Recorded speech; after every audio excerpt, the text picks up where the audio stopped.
AFOD Inspires, igniting hope, igniting change. Thank you guys for the prayers. Thank you guys for the well wishes for Lyric by Mom Baba Eda in our last episode. But I know you guys will be wondering where we are moving everything we moved out from his house to. So I sat with my team and we decided to surprise another person with everything we moved away from Lyric Paimo's house. So I sent one of my boys to go check an area where we were shooting a movie if the house was suitable for what we want to do. So he went and came back and said, yes, exactly, this is what we want. He has seen a suitable place for us to move everything we packed out from Baba Eda's house to that house, and also had one or two other things that can make the place look beautiful. So the following day, I sent one of the team members to go tell them that we are coming to do some surprise for them in the house. And he went. I was told they met a woman, and the woman said yes, they can come and do whatever they want to do. So a lot of you would think that after pimping Baba Eda's house and the whole transformation, that is the end. No, just wait for us. We've got loads and loads of surprises in our stock for you. Now, we decided that everything we brought out of Baba Eda's house, we were taking it into another location. And guess what? We do not have a plan. We're not going to anybody's house by invitation, because if we'll be doing that, we'll have too many invitations. We just choose people randomly. It is a matter of being inspired. So anybody that we like and we face and we go to their house, we begin to do our magic again. So we randomly picked another house and approached them. We spoke to someone and got their consent to proceed with our mission. We removed all the properties in that building. As usual, the cleaning and the painting was where we started from. Immediately, we sprang into action.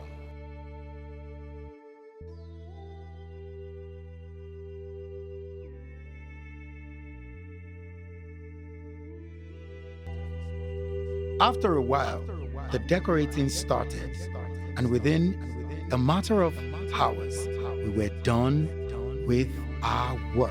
Though Alaja wasn't around, she gave us the colors and what we need to do and the things that we need to add. So I didn't go with them, but everything was sorted by myself and the team.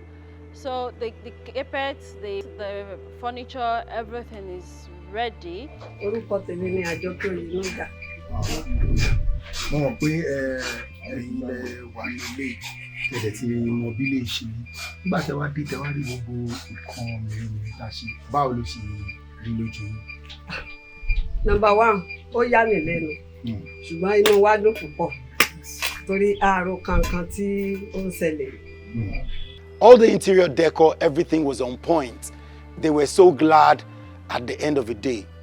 They came back to tell me that they had, or some men came in, maybe the husband of the woman that gave them the permission to paint, and somebody again, they came and said they should not continue painting, or they should stop whatever they are doing.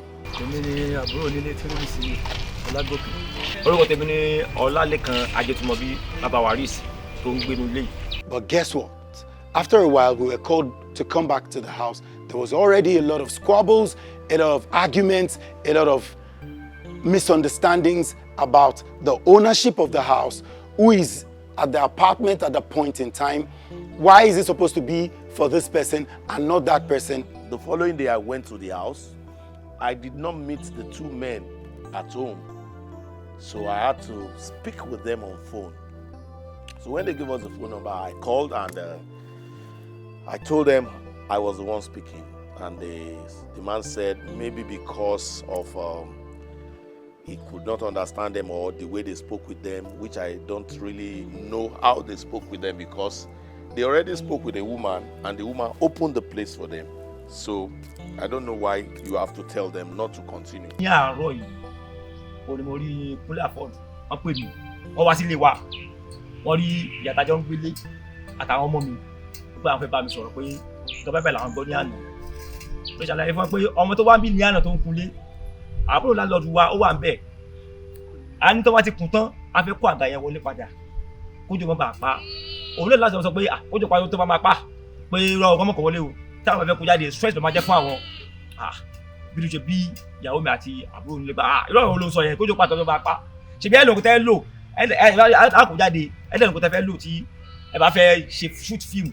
Ó dára àwọn oníyín kọ́mọ̀kọ́ wọlé o, stress ló máa jẹ́ fún àwọn o. Bí ló ṣe bí àwọn Landlord ní pé ọ̀dà wọ́n ti lẹ̀kùn pàdé yẹn.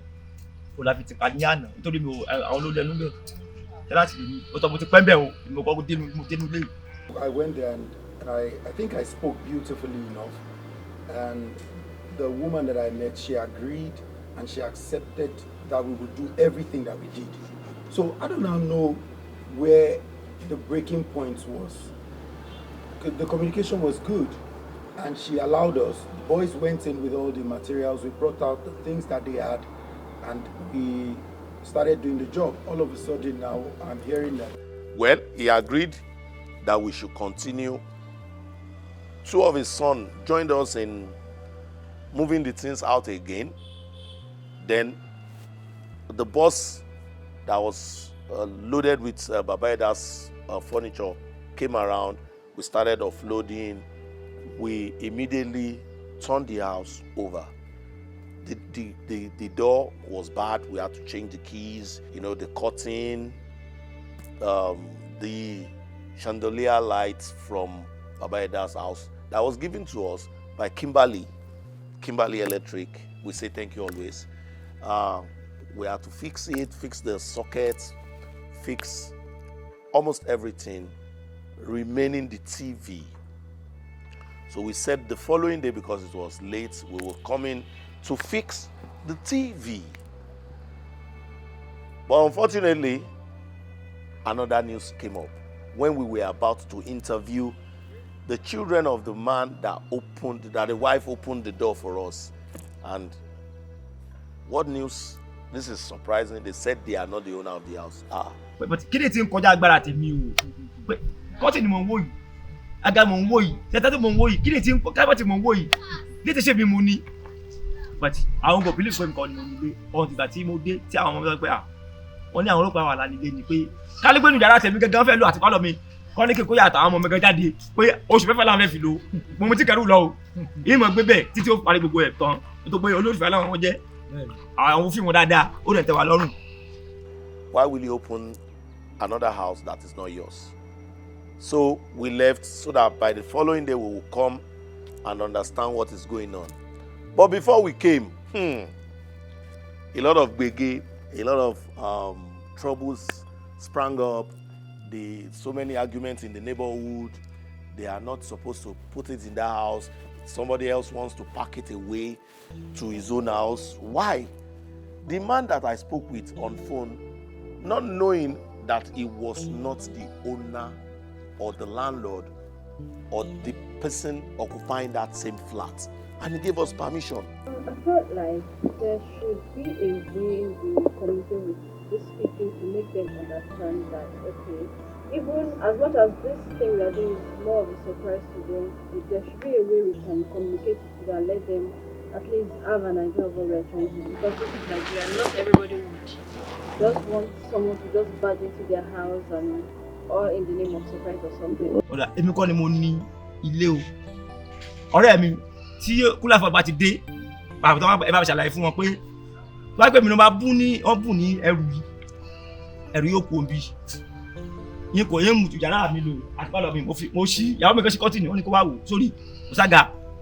Bẹ́ẹ̀ tó wà bẹ́ẹ̀ gan-an àbúyàwó mi lóní tó wà ní pálọ̀ yẹn olóko síbẹ̀ pẹ́ tó kó lọ lé mi tí ò gbà mọ́ olóko pẹ́ẹ́dì sí gbogbo pálọ̀ tẹ́ ń wo jẹgẹjẹgẹ yẹn. Oyin ní nǹkan kan bẹ́ẹ̀ kí n fẹ́ kọ́ tún pálọ̀ mi nǹkan bá mi túnṣe kákó gbogbo ẹ̀ kó wọ bẹ́ẹ̀.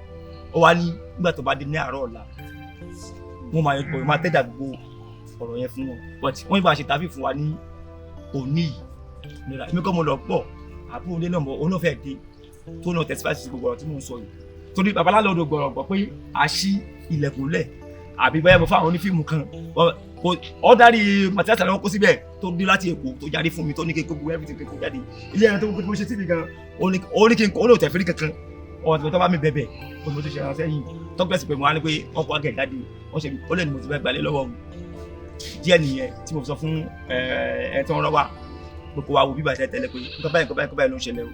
torí mo bá ẹnìkan sọ̀rọ̀ lórí fóònù láàárọ̀ àná nígbà tẹ́lẹ̀ bá mi sọ̀rọ̀ ẹ sọ̀rọ̀ ní sọ̀rọ̀ pé ẹ̀yin kọ́ lẹ́ níbẹ̀ ẹ sọ̀rọ̀ bíi pẹ́yìn lẹ́ níbẹ̀ àti wàá tún ṣe tán látún ṣẹ̀ṣẹ̀ wà ń gbọ́ pé àwa kọ́mà dání àwọn kìnnì kan lónìí àwọn kìnnì kan lónìí. Initially we will definitely tell them that we want to transform their house.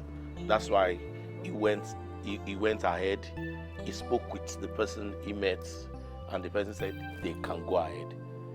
And later the husband came back and said no, that why are they painting this? The chair is been going to be wet because it's going to rain.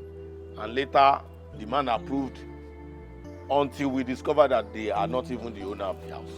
So before we came, I think he has spoken with the younger brother of the landlord who owns that apartment, and the younger brother said, whatever Mr. AFOD decides, he's going to listen. So the man said no, that when I called him, I said I was giving it to him. No. That wasn't it. Ẹ̀gbọ́n mi ni ọmọ ìyá mi ni ọmọ bàbá mi. Ẹnìkan tó burú ni. Ṣùgbọ́n n tẹ́ ṣe sí bíbá yìí ó wú mi lórí gan. Wàláhì lẹ́sìn ó wú mi lórí. Ṣùgbọ́n èmi kàn fẹ́ torí èmi àtọ̀rẹ́ mi àti ń sọ̀rọ̀ kó tó di pẹ́ dé. Ká láwọn lè bá fún mi tó bàbá mi fẹ́ dúpẹ́ fún mi. Torí bó wà ń bẹ̀ yẹn bàbá ẹ wà àga yìí. Àga yìí látijọ́ tí wọ́n ti ṣe iléyá ó ti lé ní 18 years tága ti wà nínú pálọ̀ yìí. Ìkan ló ń dé tó wà. Bàbá tuntun ni wọ́n ṣe. tuntun ni ó tuntun ni wọn ò lọ síbẹ̀ o. Yàrá mẹ́ta láti ní kárí àti pa wà bẹ́ẹ̀ kú ẹ̀fọ́ ìjọba bẹ́ẹ̀. bọ́dá mi ẹja fẹ́ẹ́ Bẹ́ẹ̀ni wà ní bẹ́ẹ̀ no fóònù wà bẹ́ẹ̀ o. tí wọ́n lọ bó nǹkan léwu ni. mo ti mọ̀ pé ìwé yẹn tó jẹ́ nìyẹn ṣé mo tó bá wá dé tó bá bá gaba yẹn bẹ̀ pé gbogbo ẹsẹ̀ rí yóò la especially èmi yìí ni ó ti ẹ̀ torí já ìgbà àti ẹ̀ já a ní torí kí n gba àgbá nínú òun ni mo ti fi wá dúró sí tòsí ilé ọ̀dọ̀ mi. So the following day, which is the third day, we went again.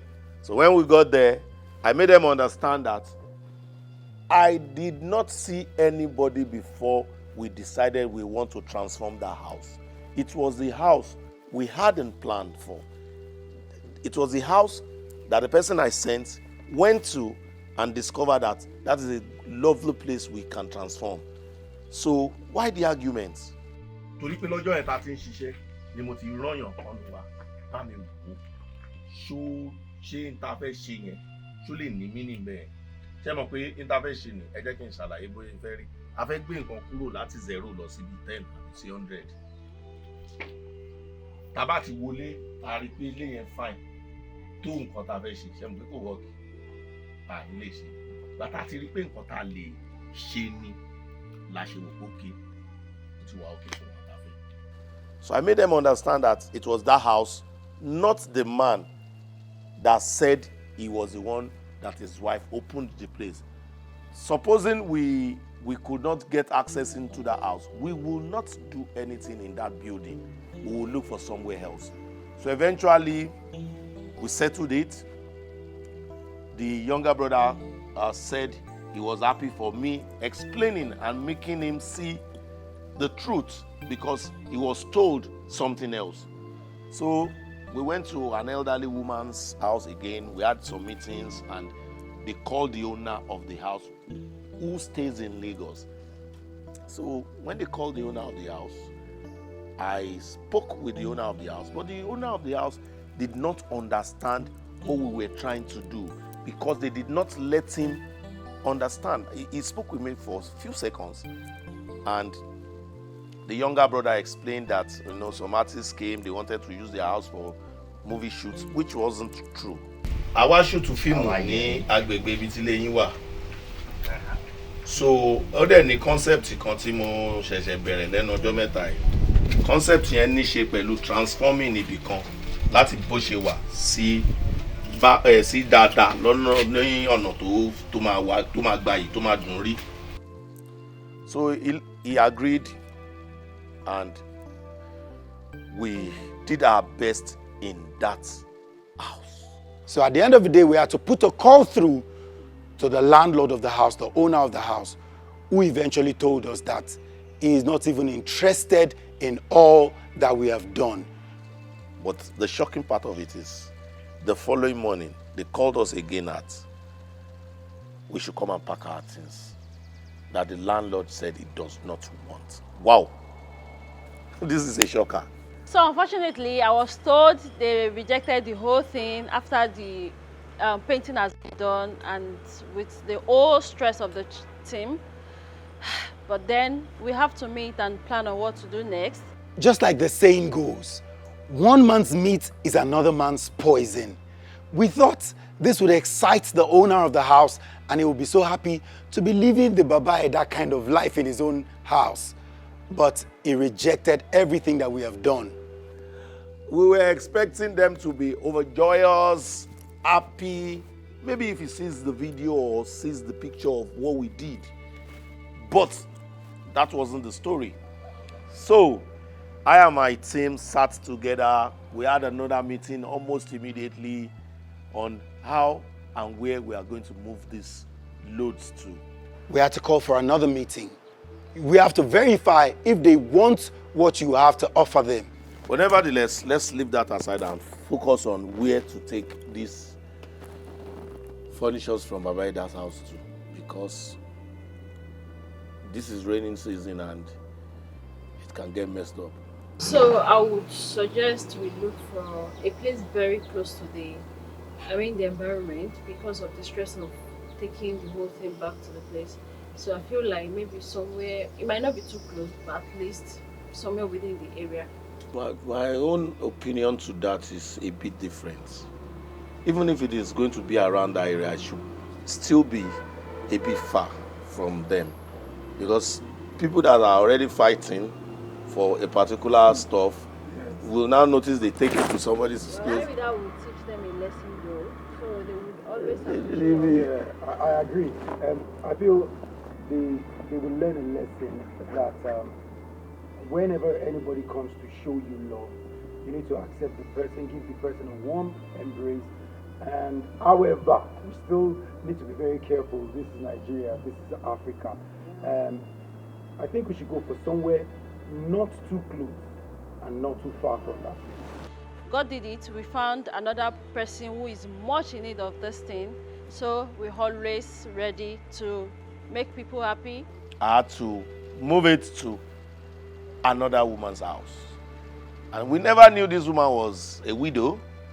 We just did what we know how to do best. But this time around, I'm so happy.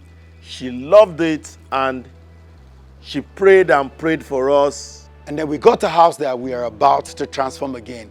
Come with me, let me show you what happened. How we became the sun that brightens up somebody's day and the moon that shines another person's night.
mi ti kú láti bí ọdún mẹ́jọ nísìn.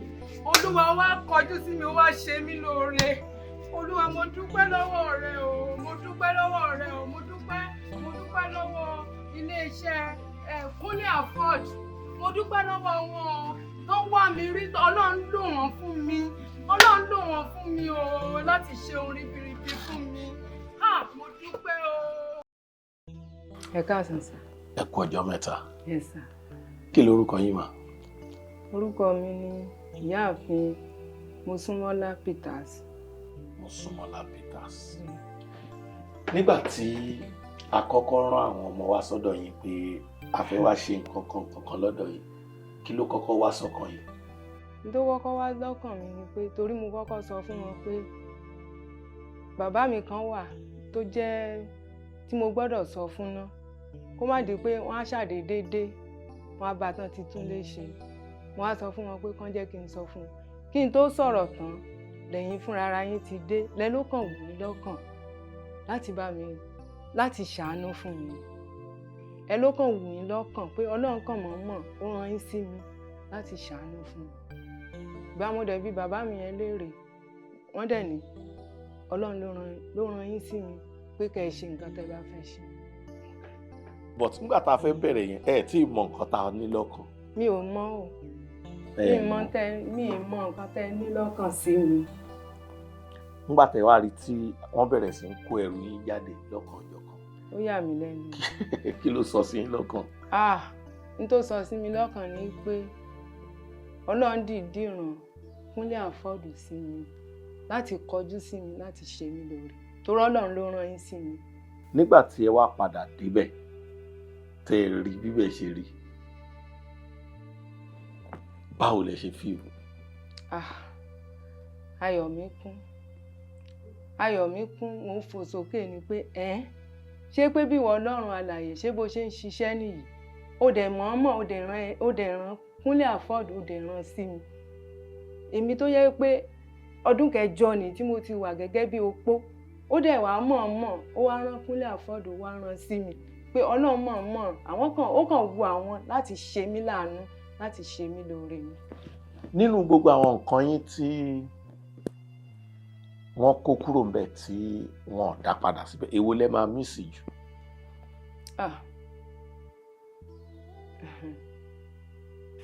Kò sí o. Kò sí ìtẹ́ láìkì pé bóyá tébù ni o, bóyá nǹkan kan máa wà tọ́kàn yín máa ṣàwà lórí ẹ̀ pé ó ti wù yín kẹ́ kó wọn kúrò tipẹ́. Bẹ́ẹ̀ ni, ó ti wù mí kí n kó kúrò tipẹ́, ṣùgbọ́n kò sí àǹfààní. Ọlọ́run wa mọ̀ ó rán yín sí mi. Ọlọ́run rán yín sí mi ni. Nǹkan kan wà tẹ́ a sọ fún yín tí mo máa sọ fún yín sìn. Ṣe rí n tá à ń ṣe yín sìn yẹn, a pè ní AFOD INSPIRES. So oríṣiríṣi èèyàn ni a máa lọ sọ́dọ̀ wọn láti lọ ṣiṣẹ́ ìyanu Ọlọ́run nínú ayé wọn. Gbogbo ẹ̀ lè má jẹ́ nípa ká bá wọn tún lè ṣe nìkan, ọ̀nà ọ̀tọ̀ọ̀tọ̀ ló máa kángun sólúkálùkù. Ṣùgbọ́n ìdí tí yín fi wá bẹ́ẹ̀ òun ni pé gbogbo nǹkan tó wà ní ọ̀dọ̀ yín sìn tẹ́ rí sìn yẹn, púpọ̀ jù tó wà níbẹ̀ ilé ẹnìkan láti kó wá sọ́dọ̀ yín. Ẹni náà tó jẹ́ pé tẹ́ bá gbọ́ orúkọ wọn, inú yín á dùn pé ṣé pé ṣé ẹni báyìí lẹ fi ń jókòó sìn. Ẹni náà la pè ní bàbá ẹ̀dá onílé ọlá. Ṣé mẹ̀dá onílé ọlá lérè pa ìmọ̀ tó máa ń ṣeré tíátà. Ọ̀dọ̀ tí wọ́n ayé òun náà padà. Àwa kó àwọn nǹkan tó wà lọ́dọ̀ tàwọn tẹ́lẹ̀ a kó wá sọ́dọ̀ yín. Àwa fi àwọn nǹkan díẹ̀ kún. Torí pé ó ṣeé ṣe kó jẹ́ pé púpọ̀ nínú àwọn ẹ jẹ́ ká tá bá ronú àwọn nǹkan tó kúrò lọ́dọ̀ yín ẹ̀ sìn. Ṣé mo pé tá bá tún kó lọ́dọ̀ ẹlòmíì, ṣé mo pé dùnú tún ló máa jẹ́ fáwọn. Ibi tí tẹlòmíì dé ni tẹlòmíì ti bẹ̀rẹ̀. Tẹlòmíì fẹ́ kó dànù ó ní dùnú ẹlòmíì. À ń fi ètò yìí fi jẹ́ kó yé àwọn èèyàn pé kò sí nǹkan tí ò wúlò, ó kàn lè má wúlò lọ́dọ̀ tiẹ̀ mọ́ ni, kó jẹ́ ìwúlò lọ́dọ̀ ẹlòmíì. Nínú gbogbo nǹkan tó wá sọ́dọ̀ yín yẹn, èwo lẹ́fẹ́ lè sọ pé ẹ láìkì jù báyìí? Gbogbo ẹ̀ ni mo láìkì, but èyí tí mo láìkì jù ní tẹlifíṣàn because kékeré là wà ní, kékeré la ní, ńlá dẹ̀ nìyẹn. Ńlá ni wọ́n padà gbé wá. Fíríjì ti bẹ̀ tẹ́lẹ̀ ga, ṣùgbọ́n mi rò pé ó ń ṣiṣẹ́ mọ́. Kò ṣiṣẹ́. Kékeré náà gbé wá sí. Ṣé kékeré yẹn ń ṣiṣẹ́? A dúpẹ́ lọ́wọ́ Ọlọ́run. Báwo nínú yín ṣe dùn sí? Inú mi dùn gan-an, gẹ́gẹ́ bí mo ṣe sọ lákọ̀ọ́kọ́. Inú mi dùn gidi gan-an. Láti ìgbà yẹn mo dẹ̀ ń gbàdúrà. Mo ń gbàdúrà fún ẹni tí Ọlọ́run lò fún mi. Mo ń gbàdúrà fún wọn pé kán máa tẹ̀síwájú lórúkọ Jésù. Ẹ dẹ̀ máa tẹ̀síwájú lágbára Kristi. Ẹ máa lọ ire, ẹ máa bọ̀ ire ni. Mo wá ń fi àǹfààní láti sọ fẹ́yìn náà pé tẹ́ bá láwọn nǹkan tẹ́yìn wò pé ẹ fẹ́ sọnù àbí kò wúlò mọ́ lọ́dọ̀ yín, ó lè ṣe kòǹgẹ́ èrè fẹ́lòmíì. Ẹ pè wá kẹ́ jẹ́ ká mọ̀, ká bá lè tún kó àwọn nǹkan bẹ́ẹ̀ ká tún fi ṣe ẹlòmíì lẹ́ṣọ̀. Torí nǹkan tí ètò yìí wà fún nìyẹn. And to everybody listening to us, home and abroad, if you feel you have anything you need no more, instead of you to trash it away, instead of you dumping them in the refuse, just reach out to us. Somebody might be needing it, and it might inspire somebody's life.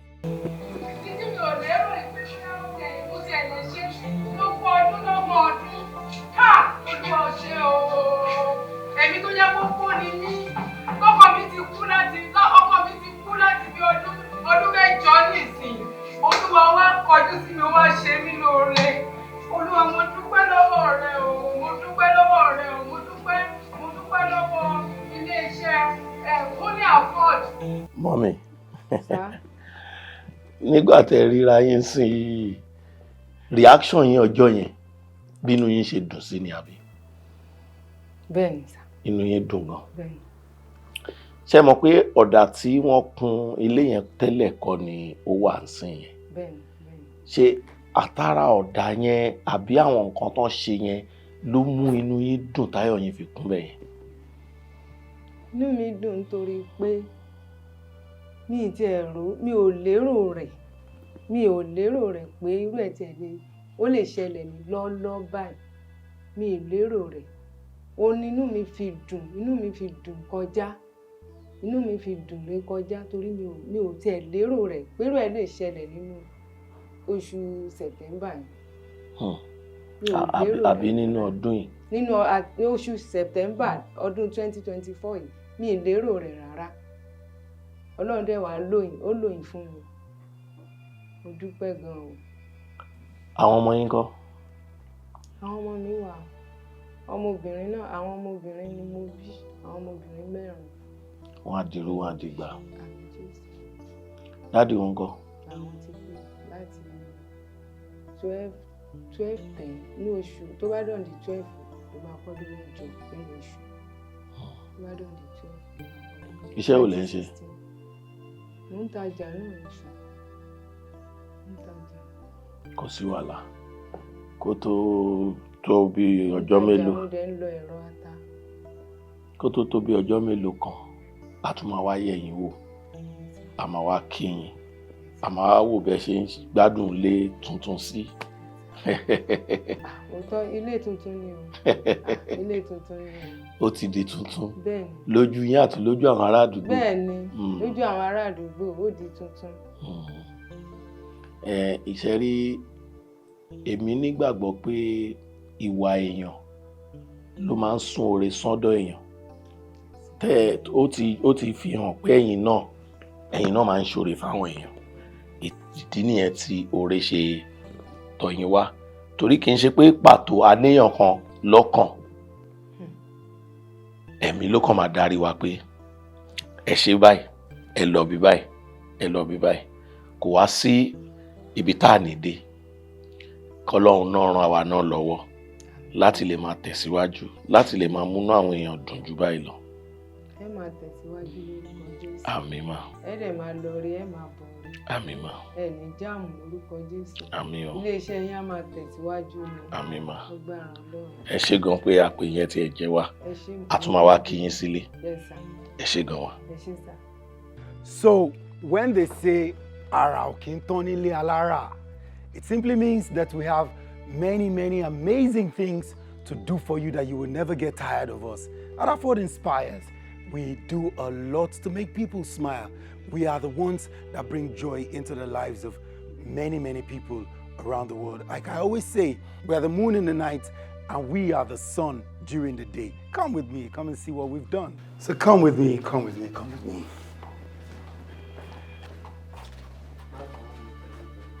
Àwa gan fúnra wa, inú wa máa ń dùn tí a bá ní àǹfààní àti jáde báyìí tá lọ bá àwọn èèyàn tó dẹ̀ tẹ́wọ́ gbà wá.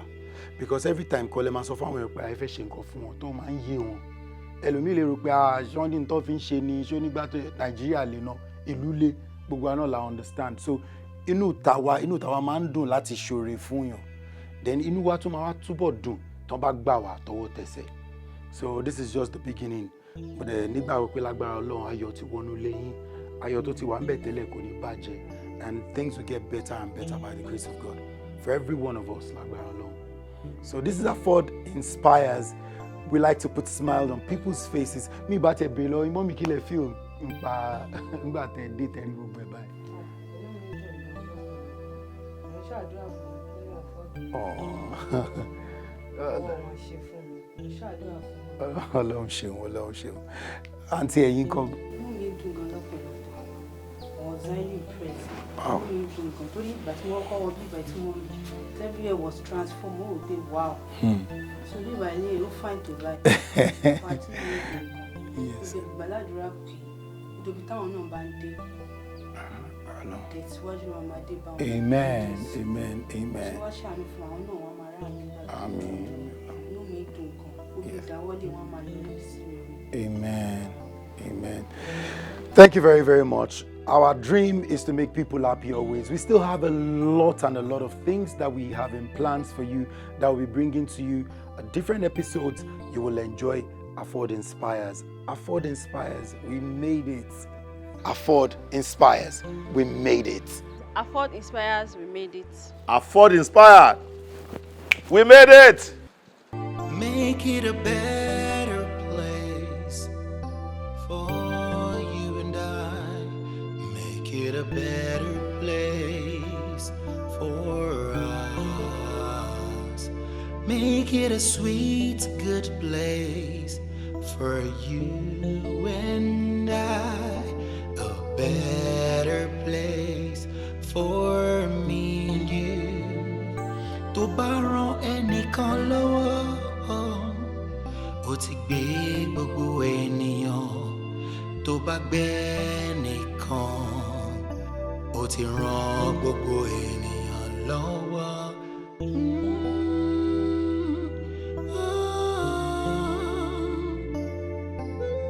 Oh.